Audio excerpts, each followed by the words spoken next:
wondered how you can build more connection with each other as a couple? Relating to each other in a way that your intimacy just gets strengthened in the way you communicate. I'm Heather McAlpine. And I'm John McAlpine. We've been married for 39 years and we're the chair couple for Better Marriages Australia.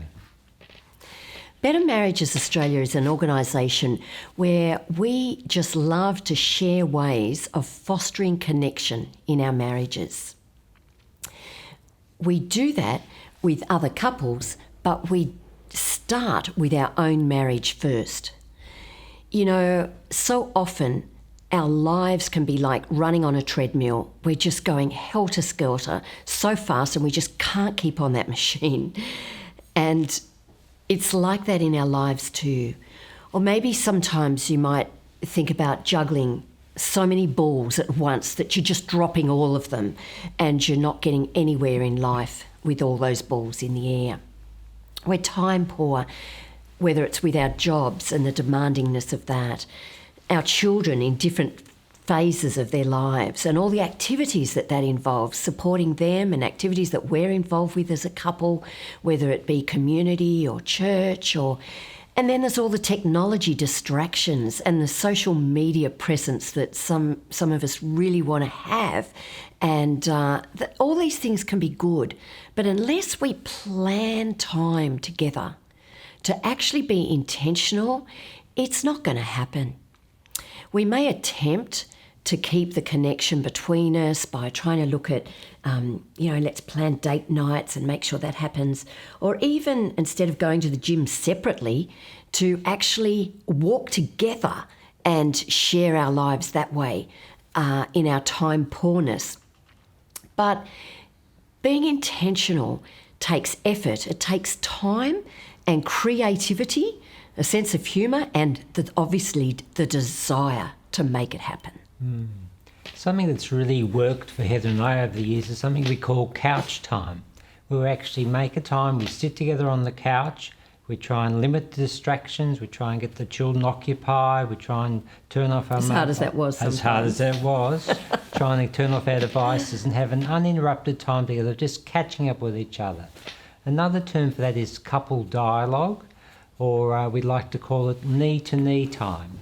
We actually sit knee to knee, we face each other, and we have a chance to talk about how things are going in our lives. And what we find is this is a way of developing deep connection through focused attention.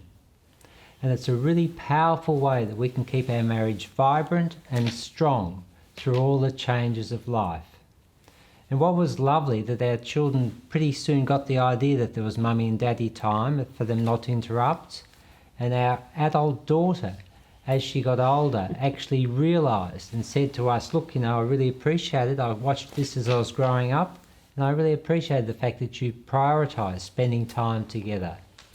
She actually said she felt really secure in that, didn't she? Rather than, mum and dad are having that time together, she felt secure in our presence as we did that on the couch, knowing that it was just non-urgent things. Yes. It was urgent things that she could interrupt us with. Exactly. Yeah. So in knee-to-knee time, there's two essential skills that make that tuning in process more real and more deep. Yeah. And those two skills, you've probably all heard them before.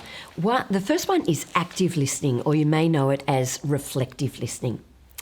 And what that is we just reflect back to our partner what we've heard them say. So we tune into the emotion and reflect the emotion and the content back so they feel heard, and our aim is to help them know that we can understand where they're coming from. We won't understand completely because we're different, and that's okay.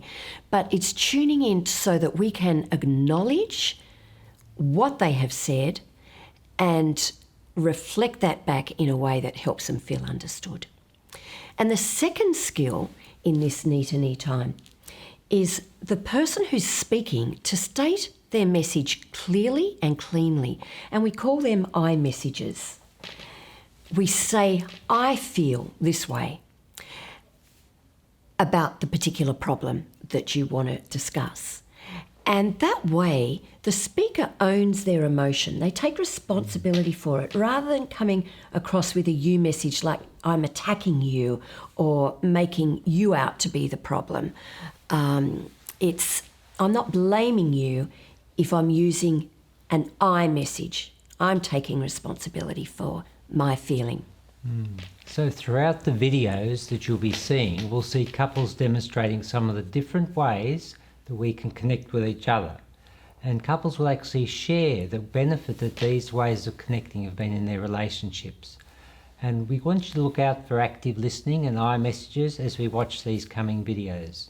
Enjoy seeing some of these connecting strategies being put into place. Thank you.